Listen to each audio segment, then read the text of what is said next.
সুস্থ জীবন চান না এমন মানুষ কমই আছে, কারণ অসুস্থতার মতো বড় অভিশাপ বোধহয় মানুষের জীবনে দ্বিতীয়টি নেই।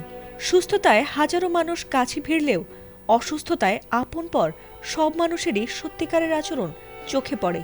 মানুষের এই যান্ত্রিক জীবনে যেন অসুস্থ বা প্রতিবন্ধী মানুষের ঠাঁই নেই। এমনকি অনেক সময় তাদের সমাজের বোঝাও মনে করা হয়, যা রীতিমতো ন্যাক্কারজনক আর অমানবিক। মানুষ মানুষের জন্য, তবে কখনো কখনো এমন কিছু ঘটনা ঘটে যা আসলে কখনোই কারোর কাম্য নয়। সম্প্রতি এমনই এক ভিডিও ছড়িয়ে পড়েছে যা রীতিমতো প্রশ্নবিদ্ধ করেছে মানবতাকে। ঢাকার হযরত শাহজালাল আন্তর্জাতিক বিমানবন্দরে ধারণ করা সেই ভিডিও এখন বেশ ভাইরাল নেটদুনিয়ায়। ভাইরাল ভিডিওতে দেখা গেছে একজন শারীরিক প্রতিবন্ধী যুবক, যিনি বিমানবন্দরে ফ্লাইট ধরার জন্য হুইলচেয়ারে করে শাটল বাসে উঠেছিলেন।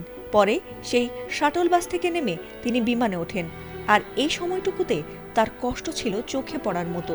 তবে একলা চলরের নীতিতে তিনি সবকিছু ছাড়িয়ে নিজের প্রতিবন্ধকতাকে জয় করেছেন। ভিডিওতে দেখা গেছে সেই শাটল বাস থেকে তিনি এক হাতে হুইলচেয়ার ধরে সেটিকে ঠেলে দিচ্ছেন, তারপর নিজে নামছেন। হ্যাসেল ফ্রি জীবনের smart companion Walton home and kitchen appliance. এরপর আরেক ব্যক্তি তাকে সহায়তা করতে এগিয়ে আসেন, তবে তিনি একাই হুইলচেয়ারে উঠে বিমানের কাছে যান। এরপর বিমানের সিঁড়িতে শুরু হয় তার আবারও সংগ্রাম। এ সময় তার চারপাশে দায়িত্বরতরা থাকলেও, এমনকি তাকে হুইলচেয়ারে দেখেও সাহায্যের জন্য এগিয়ে আসেননি তারা। তবে কারোর সাহায্যের তোয়াক্কা না করেই নিজের ব্যক্তিত্ব আর সক্ষমতাকে যেন আরেকবার প্রমাণ করেছেন এই অদম্য যুবক। দেখিয়ে দিয়েছেন মনের জোরে সবই সম্ভব, আর তিনি যেন অন্যান্য সুস্থ মানুষদের চেয়েও বেশি কর্মক্ষম।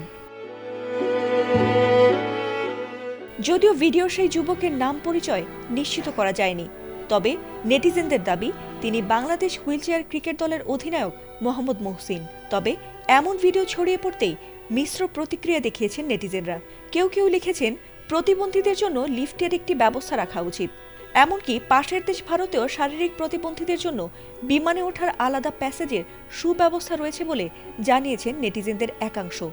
অথচ ঢাকায় বিমানবন্দরে সিঁড়ি দিয়ে সংগ্রাম করে এই খেলোয়াড়কে উঠতে হচ্ছে, যা প্রশ্নের মুখে ফেলেছে বিমানবন্দরের ব্যবস্থাপনাকে। ফাতিমা সুলতানা, এটিএন বাংলা।